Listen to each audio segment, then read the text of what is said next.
This week, we cover the hardcore parkour, babies with rabies, care package inbound, anti-vaxxers would probably reconsider their standpoint in this scenario, giving Left 4 Dead's infected a run for their money. It's not a fear of heights, it's a fear of falling. Good night, good luck. Hopefully the sequel isn't baiting us with the whole your choices matter shtick AAA games have been promising for years, zombies that don't want to eat your brains but talk to your brains with their brains, special infected ripoffs, one small step with Dead Island, one giant leap with Dying Light, game itself. This week, we are saying why you wouldn't survive Dying Light's Harran virus.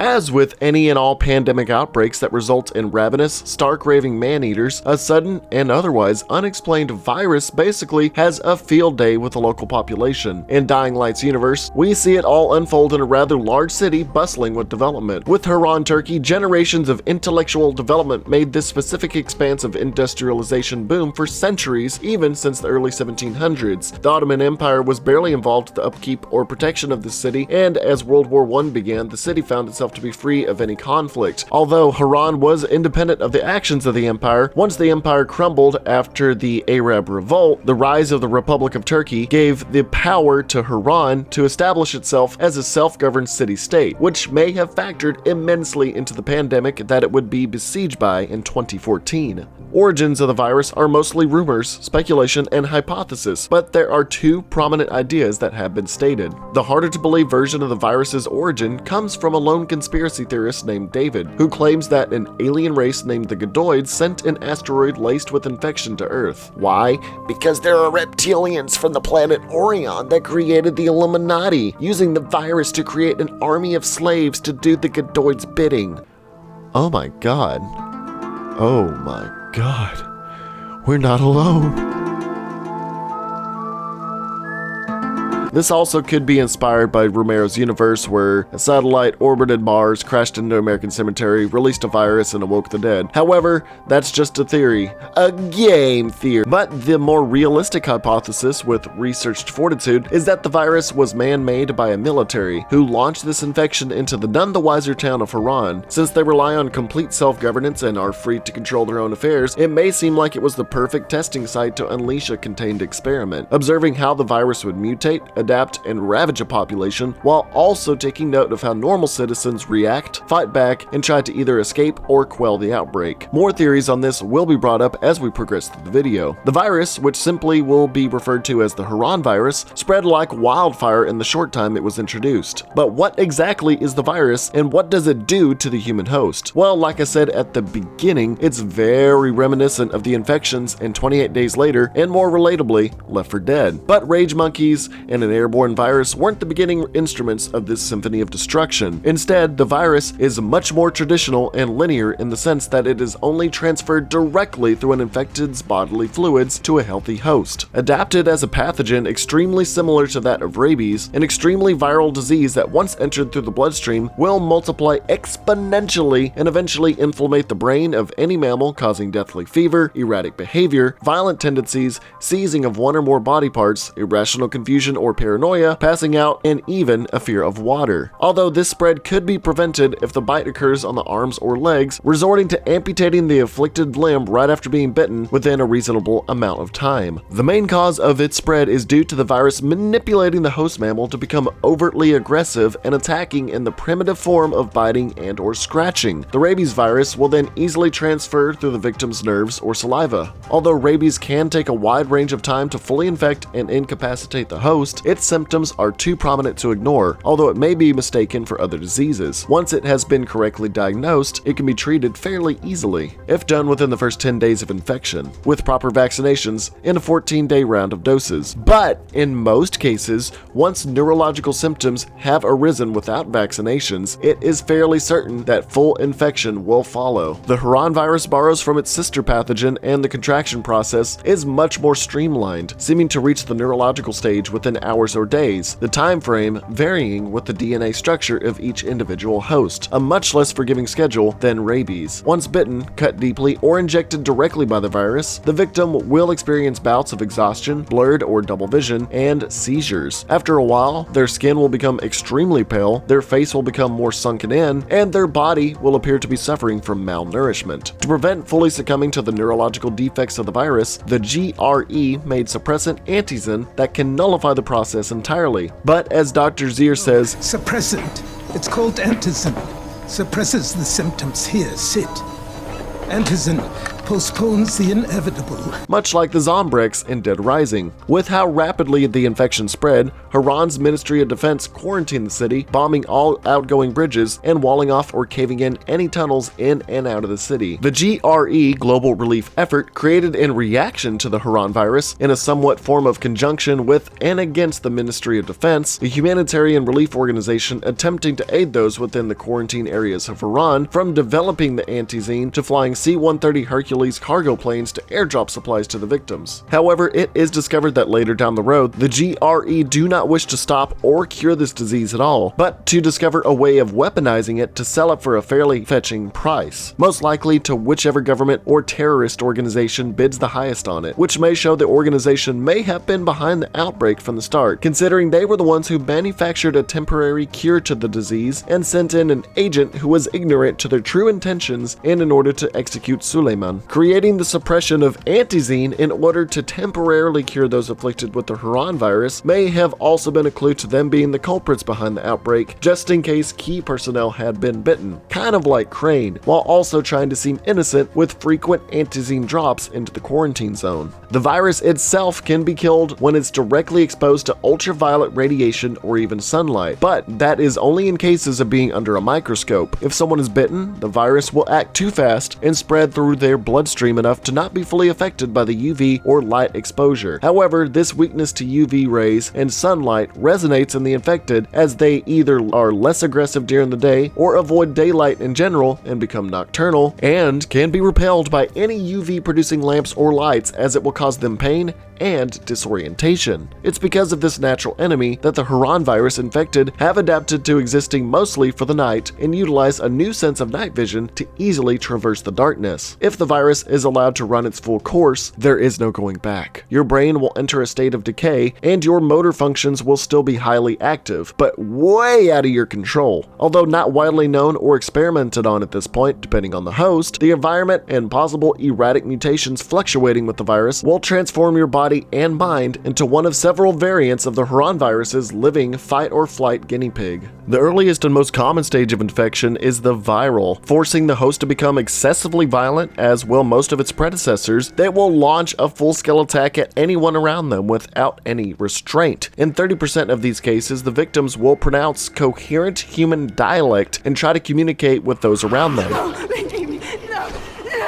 Unable to control their own bodies, begging others to either run or mercy kill them before it's too late, kind of like how the Flood take over someone, as well as some people that are infected by the cordyceps brain infection in The Last of Us. They will run at full sprint whenever pursuing the healthy, but will not bite them when they finally reach them, attempting to punch and kick a victim to death instead, showing that they are completely feral but will not succumb to just biting a victim. They, like all their brothers and sisters, are also attracted to loud noise. The viral will eventually start to decompose and turn into their slower counterparts, the biter. Although sluggish and more of a traditional zombie, just like its namesake, will seek to bite survivors to infect them, mainly probably due to their brain decaying, not completely dead yet. Daylight severely limits their motor skills, as it seems more of the virus is prominent and prone to be affected by this natural enemy. At night, these limitations are withdrawn, giving the biters more mobility and an increase to their aggression and threat level. Some biters will retain the knowledge to fight beyond a bite and will either slug survivors with a powerful right or left hook like the Bruiser, or even further with the Goons, possibly mutated from men of bulkier physiques or a sporadic production of growth hormones within the human body. Goons will retain the know-how to use basic heavy melee weaponry at full force to crush survivors, although the downside to all that bulk is its very slow moving pace, so avoiding them wouldn't be as difficult, but encountering it within close quarters would not be recommended. However, these are just the basic forms of the infection. Much like a common infected in Left 4 Dead, while you are attempting to run from basic zombie archetypes, their mutated forms will slowly begin to pop up left and right, causing varying levels of danger and, in some cases, curiosity.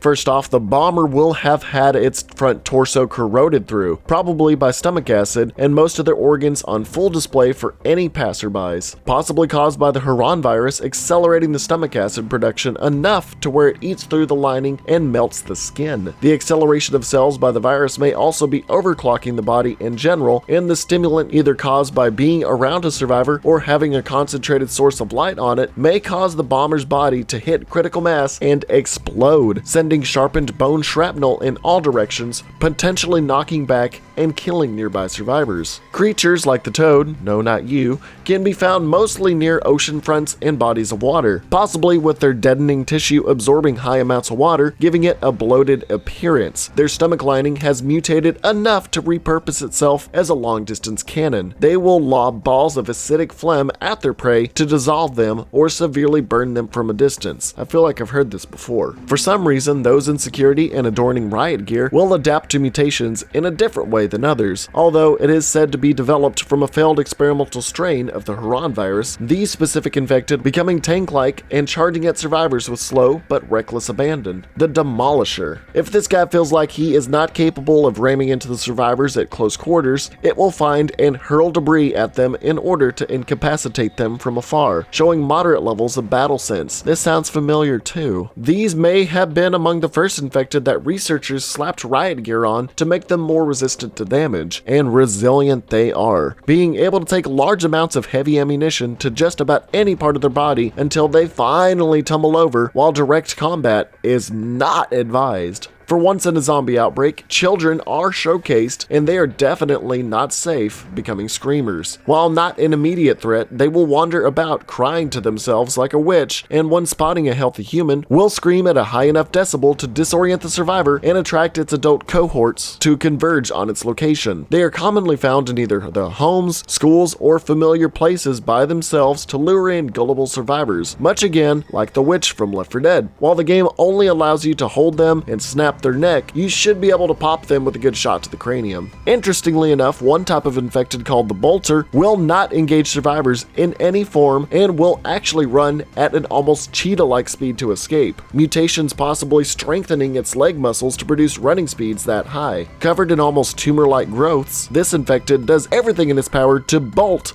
when spotted by survivors. However, they will observe people for however long they can until they are noticed, depicting some kind of observational intelligence. They can alert nearby zombies by yelling, similarly to the screamers, but not as loud or frequently. When not startled, they will prey like vultures and eat any dead, decaying corpses left behind by others. So they are dangerous in the fact that they can rally more infected to your area, dip out, and return to eat your dead body if it doesn't turn. Giant and more savage variants of these types exist as freaks of nature as well, leading smaller, weaker versions of their zombie types to spread the disease and can cause more chaos, destruction, and take a lot more damage. But things only get worse as night draws near. With the sun no longer out to suppress the strength and aggression of the zombie hordes, the most lethal forces of the infected ranks will emerge and take chase. The Volatile, the iconic infected in the franchise, is a veritable conglomeration of every infected type as well as the mutations that led to their creations. The Volatile, utilizing the strength of the goon, the diluted but still affected speed of the bolter, having the ability to spit acidic phlegm from the toad, the corrosion of the epidermis and exposure of the innards like the bombers, and hardened exoskeletons somewhat like the Demolisher. The Volatile is relentless once it spots its prey, sprinting great distances, scaling walls and buildings with ease, dousing victims in acid, and finding relative ease with pinning others down, using its floppy mandibles to latch on and allow for a deeper bite and accelerated infection rate. If it sets its eyes on you, it will not give up the chase, no matter the distance or height, unless you are equipped with UV ray producing tech, or if you can run away from it long enough for the morning sun to force it to run into hiding. They also will tend to hunt in packs, making the chase even more threatening as its screams could attract the more aggressive Harran victims around. If you do end up trying to fight it head-on, melee would not be recommended, as it would easily ensnare you in seconds as you try to get the first swing in. As for firearms, the hardened exoskeleton it has will make more powerful weaponry take a few extended shots before taking it out. If the mutation accelerates within a volatile enough, they could become alphas among their packs. In evolved form with adapted natural armor, its ribcage even more prominently spiked and jagged, and their skin becoming blackened in areas depicting how violently the virus is attacking the host's body. Naturally, their physical capabilities are magnified, allowing for more damage to be done as well to be taken. But their natural instinct is to actually fire their acidic phlegm at survivors more often than their less evolved counterparts. They will also travel amongst regular volatiles in order to procure prey and increase the Harran virus's kill count. And the king of the zombies itself, the Night Hunter, may appear only during critical conditions, as it was never really seen in the main game or story, just the multiplayer be the zombie game type. With the ability to adapt and wield a litany of powers and abilities ranging from hunter pouncing long distances, spitting toxic goo at long ranges to engulf survivors like the spitter, charging through enemies, vomiting on enemies, and bringing in infected reinforcements by smell as a real boom, and to ensnare enemies from afar with its now weaponized innards and be able to tank damage and swipe you down in a witch hunt. Basically, it's just every single one of the special infected slapped together in one body. Let's just hope it doesn't try and hump your head to finish you off like the jockey. But how exactly does it come into existence? The only real conclusion that can be established for the creation of this overpowered hyper-mutating Left 4 Dead clusterfuck, spoilers ahead if you haven't played the following DLC or Dying Light, but if you choose the option to not nuke Harran and everything around, Kyle Crane will attempt to return to his friends with a cure, but be forced to drink said cure by the sentient volatile known as the Mother. I'm about to hit you with some conspiracy-ass stuff leading towards the military theory I spoke of earlier, but the wife of a Harran colonel named Jasmine attempted to use the so-called cures. However, the vials of these so-called cures were actually further government experimentations to weaponize the virus, leading to her transformation into the only known sentient volatile to this point, capable of rational thinking, human behavior, non-violent tendencies, and interestingly enough, telepathic communication, implying the virus does have psychoactive capabilities. Look at my face. There is no medicine. You want mankind to become what I am? Listen to my voice. How about no? However, when night draws near, the virus will take full control of a sentient volatile, blocking them out of their critical thinking and becoming just another feral hunter that will attack until morning draws near once again. Labeled the Mother by those who found her as a religious deity who walks between the living and so-called dead, cults could be established around those subjected to the weaponized cure. Plus, if the army were to find some willing subjects, who would know, maybe we would have these sentient volatiles in the battlefield. If you decide not to nuke Harran though, which is what I usually default to as the only choice for most of these why you wouldn't survive scenarios, the Mother will force Crane to drink the weaponized virus, eventually transforming him into what audibly sounds like a volatile.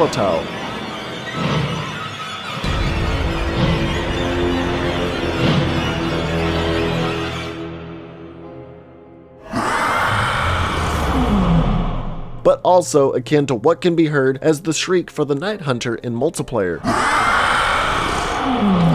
It's viable to assume that battle-hardened, mentally stable, capable, and overall well-rounded, healthy humans subjected to numerous occasions of being bitten or exposed to the regular mutating virus conformed to the weaponized serum could create what the Night Hunter was. Kyle Crane had been attacked by every infected type up to that point, so a strain of each of their mutations could be dormant within his own system. So if we somehow have a Kyle Crane type, or even a Master Chief, or dare I say Doom Guy type, if they are subjected to this serum in any way, we could be ultimately be boned by just one god-tier zombie. When it comes to surviving amongst the violent rampage of disease, the Harran virus is quick and merciless. But unlike the scenarios of Left 4 Dead, the only known ways of transferring the infection is via bite, bodily fluids, or exposure to the serum. If it had been government experimentation that started this epidemic where you are, it may be safe to assume minuscule military forces would be deployed to combat the initial epidemic. In order to quell this epidemic, the infected would have to be exterminated in their early stages without mutating into any other variants besides the viral or biter, seeing as how weak they are to gunfire and assault. If the military were to react, it needs to be swift, or else the mutants will overwhelm them with their sheer durability, variety in attacks, and infection rate. The reason the Harran virus is allowed to become so powerful is because of the town's self-governance and hasty quarantine, allowing the town to be a test tube of viable subjects that allow the virus to harness strength and overwhelm its borders and bleeds to the rest of the world as depicted by Dying Light 2's trailers. If without government or military assistance, the only way of surviving would be reminiscent of those hiding out in the tower in Harran, bunkering down with hopefully any kind of UV-related light source to repel infected away, and spending the daytime to scavenge and find a way to get out. Although ultraviolet lights may be hard to find depending on where you are, and going into department or electronic stores that have already been ransacked will also hold a plethora of infected who are trying to hide out in the darkness of these stores would prove to be difficult to procure said lighting. Constantly working to have working generators and fuel to keep them running when power grids have gone offline will be of primary concern. That's if you have the knowledge and know-how to fix these and work them on a regular basis. On top of finding antizen if anyone is infected, food, water, and regular medicine to survive day-to-day and other baseline necessities would need to come into play. Guns and ammunition would be a necessity as well, only venturing out during the day as the safest method of scavenging. But the Harran virus will only get worse day to day as the numbers grow and long-term members mutate further. Mutating day to day, you would have to have the knowledge of each of these newly formed zombies, how to counteract their attacks, or in the very least, the better way to avoid or escape them, interacting and getting to know them through personal field research. Chances are, engaging any advanced infected directly or even shooting them would cause them to immediately attack and kill you or infect you. Seeing giant forms of already dangerous infected, getting jebaited by infant zombies only to have it call back up on you, being doused in acid from afar and being hunted down relentlessly, and having that all become more threatening and dangerous with the advent of the night sky will be a task and a half on top of the growing body count. Their durability in most cases is ridiculous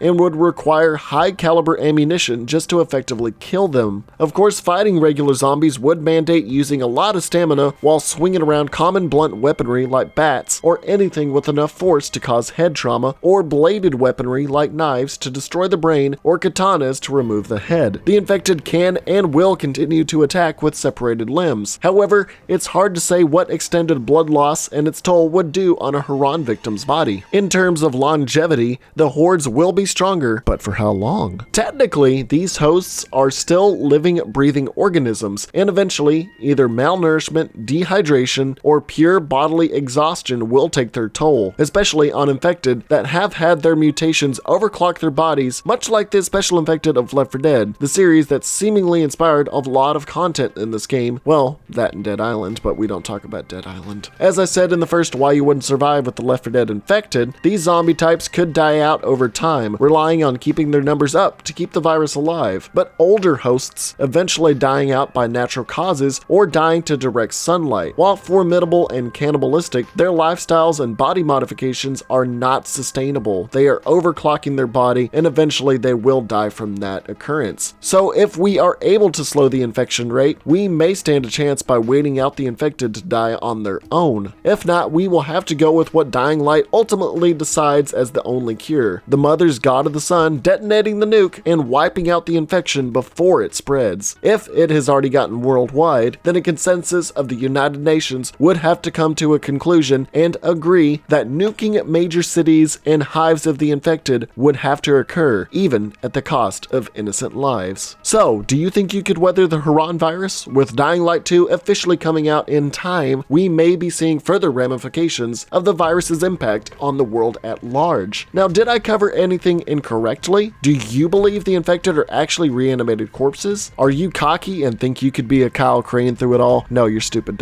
You're not going to survive. Let's just hope your powerful and agile ass doesn't become infected then if you are a Kyle Crane.